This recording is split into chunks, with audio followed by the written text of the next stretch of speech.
wabarakatuh. As'alullah ayyubarika awqatakum bikulli khair. Ana Laila Rizky Sakinah wa ana thalibatun fi Jami'atil Islam Al-Ihya Bikuningan. Fi hadzal yawm sa'uqaddimu lakum 'ardan 'an asmaul khamsah wa af'alul khamsah. Wa atamanna ayakuna mufidan wa musiran lil ihtimam. Urju an takunu ma'i fi hadzal 'ardi an tastamti'u bi hadhil ma'lumat. Syukran jazilan lakum ala husnil istigha'.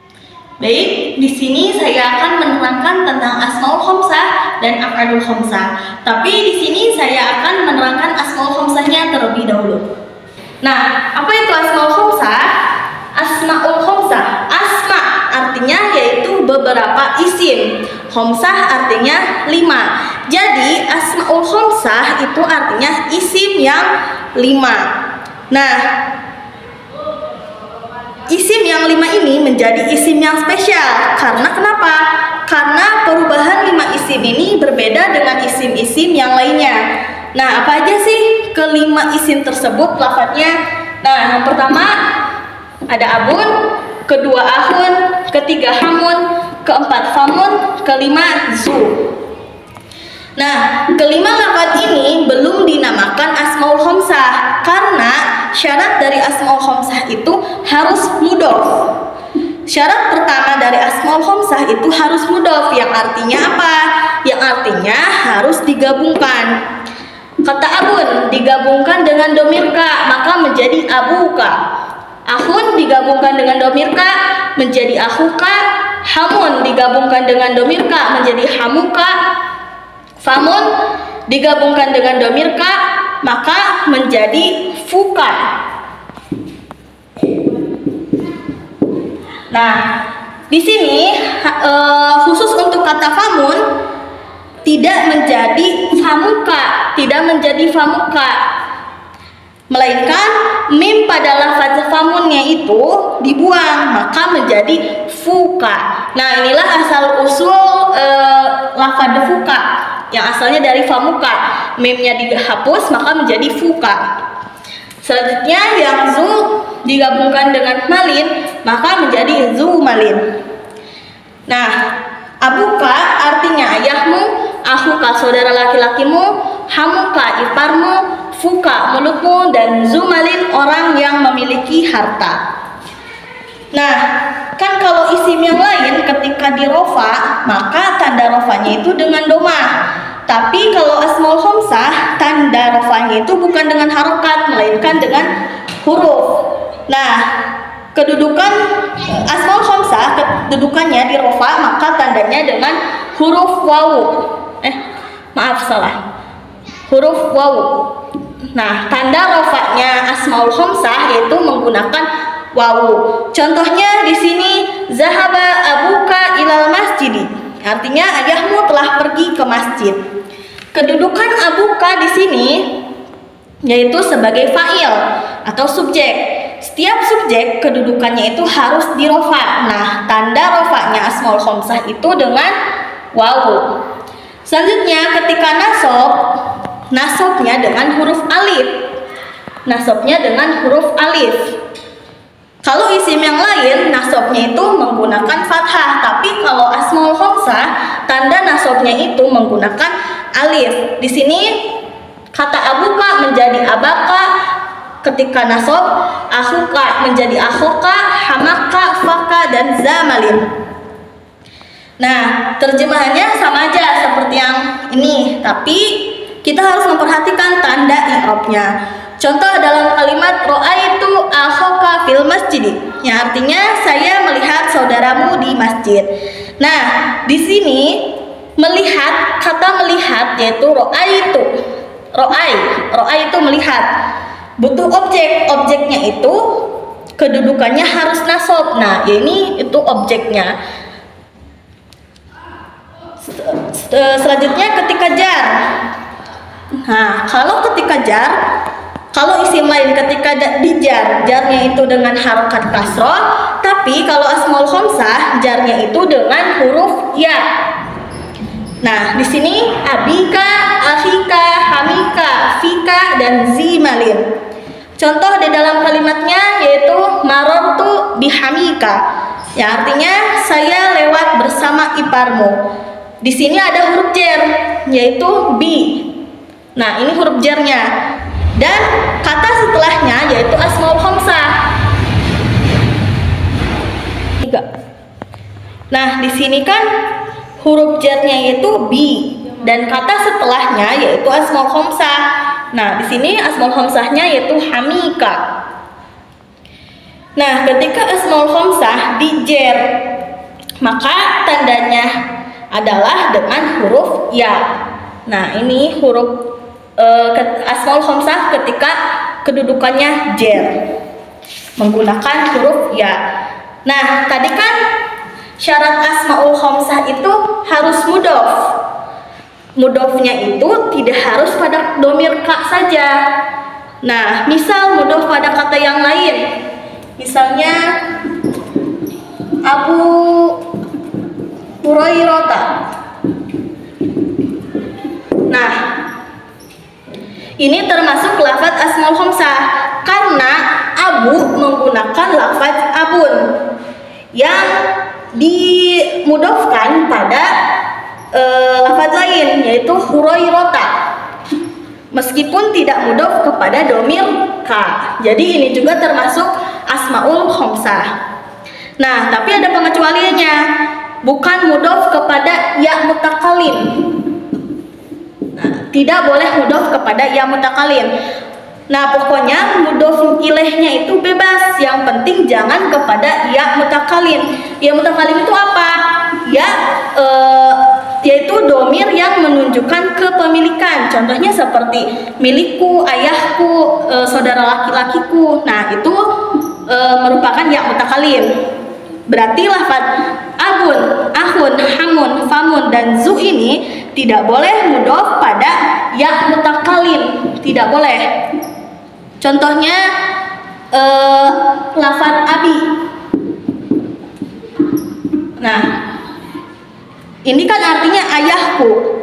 Ini bukan asmaul khamsah karena mudhofnya pada ya mutakalim. Jadi intinya lafaz 5 itu, lafaz kelima ini bisa menjadi asmaul khamsah. Syaratnya yang pertama harus mudhof kepada lafaz lain seperti ka atau lafaz lainnya, kecuali mudhof pada ya mutakalim. Baik, selanjutnya saya di sini akan menerangkan tentang af'alul khamsah. Nah, af'alul khamsah itu apa? Af'alun itu beberapa fi'il, khamsah yaitu 5. Jadi kalau diartikan af'alul khamsah yaitu fi'il yang 5. Nah, fi'ilnya itu harus berupa fi'il mudhari. Nah, fi'ilnya itu harus fi'il mudhari. Tidak bisa fi'ilnya itu tidak bisa fi'il madi atau fi'il amar, harus fi'il mudhari. Nah, fi'il mudhari'nya itu disyaratkan harus bertemu dengan syai'un. Nah, harus bertemu dengan syai'un. Maksudnya apa? Maksudnya akhirnya itu ada syai'unnya. Nah, apa aja sih syai'unnya itu? Syai'unnya itu di dalam af'alul khamsah ada 3. Yang pertama ada alif tasniyah, kedua ada wawu jamak, yang ketiga ya muannas mukhatabah. Contohnya kalimat fi'il mudhari'nya itu contohnya yaf'alu.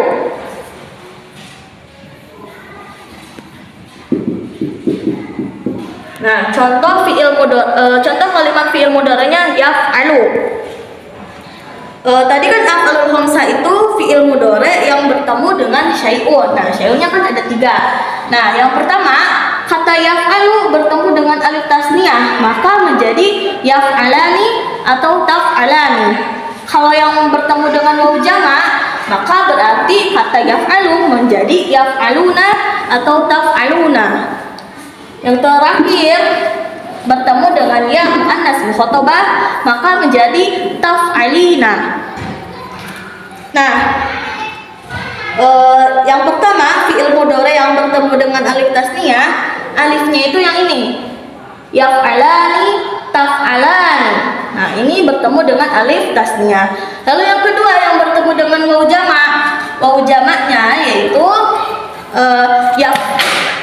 yaf'aluna, taf'aluna. Nah, ini wawu jamaknya. Lalu yang ketiga, yang bertemu dengan ya muannas mukhatabah, yaitu taf'alina.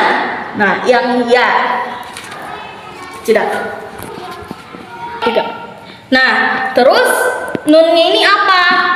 Nunnya ini apa? Kan tadi fi'il mudhari ketemu syai'un, yaitu alif, wawu, dan ya. Terus nunnya itu apa? Nah, nun pada af'alul khamsah ini menunjukkan kalau af'alul khamsahnya ini dalam kedudukan rofa. Jadi nun, nah nun dalam pada af'alul khamsah itu menunjukkan kedudukan rofa. Nah, jadi yang ini yaf'alani, taf'alani, yaf'aluna, taf'aluna, dan taf'alina ini dalam keadaan atau dalam kedudukan rofa. Nah, biasanya kan di dalam ilmu nahwu kita kenal i'rab itu ada 3. Ada rofa, nasab, dan jar. Tapi itu khusus untuk isim atau nomina. Kalau kita bahas fi'il, khususnya fi'il mudhari, bentuk i'rabnya sedikit berbeda, yaitu ada rafa, nasab, dan jazam.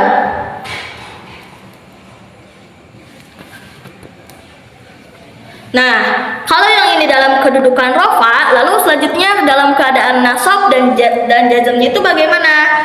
Nah, kalau dalam kedudukan nasab, maka nunnya itu dihapus. Ini biasanya terjadi kalau ada huruf nasab seperti lan, an, kai, dan izan. Nah, contohnya la yaf'ala. Contohnya la yaf'ala. Kata asal dari yaf'ala yaitu yaf'alani. Nah, kata asalnya itu yaf'alani. Nah, tapi karena kemasukan lan, jadi nunnya itu dihapus atau dibuang, maka menjadi yaf'ala. Begitu juga dengan jazam. Ketika kedudukan jazam, tanda i'rabnya juga sama, nunnya itu dihapus atau dibuang. Tapi kali ini karena didahului huruf jazam seperti lam, la an-nahyah, dan lam al-amr. Contohnya yaitu yang dari jazam lam yaf'alu. Nah, ini contoh jazam lam yaf'alu. Nah, kata yaf'alu itu kan asalnya dari kata yaf'aluna. Nunnya itu dibuang karena kemasukan huruf jazam yaitu huruf lam. Maka kata yaf'aluna ini menjadi yaf'alu. Jadi kalau af'alul khamsah sedang dalam posisi rofa, nunnya itu tetap ada. Tapi kalau masuk posisi nasab dan jazam, nunnya itu dihapus atau dibuang. Nah, maka kalau nasab menjadi yaf'ala, la yaf'ala. Kalau jazam contohnya maka menjadi lam yaf'alu. Terus apakah hanya lafaz yaf'alu aja yang bisa dijadikan af'alul khamsah? Nah, apakah yaf'alu aja? Tentunya tidak. Lafaz fi'il mudhari yang lain juga bisa dijadikan af'alul khamsah dengan syarat harus bertemu dengan syai'un, yaitu yang ketiga ini, alif tasniyah, wawu jama', dan ya muannas mukhatabah. Demikian penjelasan tentang asmaul khamsah dan af'alul khamsah. Semoga pembahasan ini bisa menjadi bermanfaat dalam proses belajar kita semua dan juga mudah dipahami, dimengerti. Nah, terima kasih sudah menyimak sampai akhir. Kurang lebihnya mohon maaf. Wassalamualaikum warahmatullahi wabarakatuh.